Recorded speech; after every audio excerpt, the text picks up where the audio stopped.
Hvala.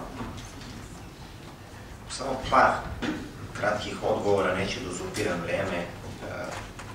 Ja i tekako pratim ono što rade sve odborničke grupe, tako i odbornička grupa Dveri. Znam da ste bili pre 2 nedelje u Mirjevu, da tamo živi 35 izbjegličkih porodica, ste nosili pelene koje je donirao jedan vaš član ili prijatelj i znam da je tamo izuzetno teška situacija. Nemojte da imate dilemu da ću ja tamo da odem koliko ove nedelje. Kao što na poziv predstavnika drugih odborničkih grupa sam prošle nedelje otišao u Trudbenik, gde postoji još jedan problem sa više od 50 porodica koje treba da budu iseljene.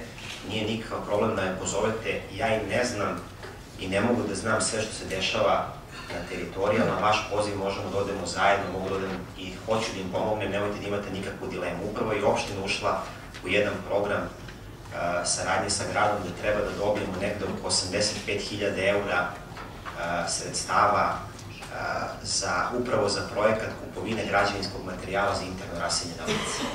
I mi ćemo taj novac utrošiti upravo na rešavanje ovakvih problema. Daćemo informaciju, ja ću se potruditi da dobijete informaciju od Lele kako je novac raspodeljivan kojim porodicama i sva pitanja koje ste postavili ovde ili kao odbornička ili kao neka druga, potrudit ćemo se da na najbrži mogući način dobijete odgovor ili u pisanoj formi ili elektronskoj, da vam damo odgovore na sva pitanja i kažem,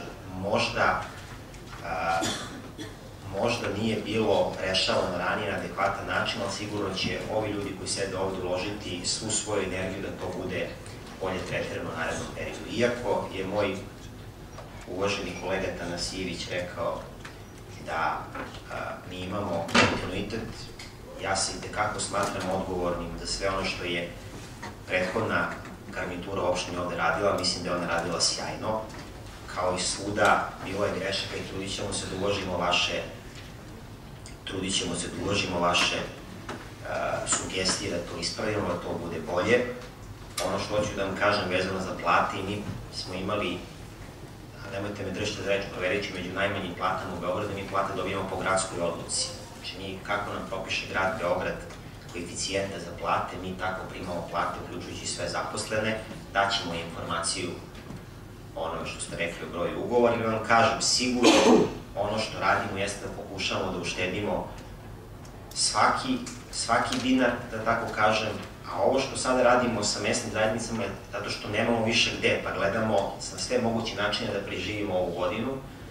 Naravno da ćemo definisati bolje budžet u narednoj godini. Ja dnevno radim sa šeficom budžeta Mirom Babić na tome i značajne uštede, revidirali smo određene ugovore i za cveće i za obezbeđenje. Pokušamo da uštedimo svuda da možemo. Ako bude bilo sredstava, vratit ćemo novac ljudima koji rade u mesnim zajednicama, mislim su oni pored sekretara jako bitni, ali ovo su sada iznuđeni načini da preživimo ovu godinu.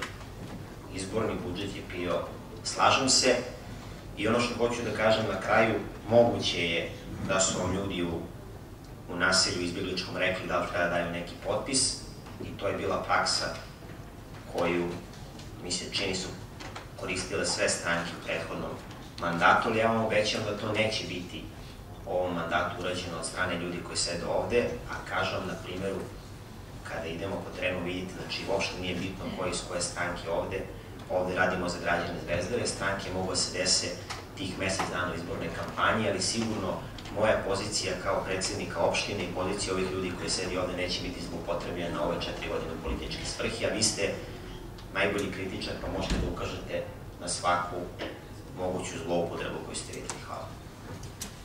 Hvala, predsjedniče.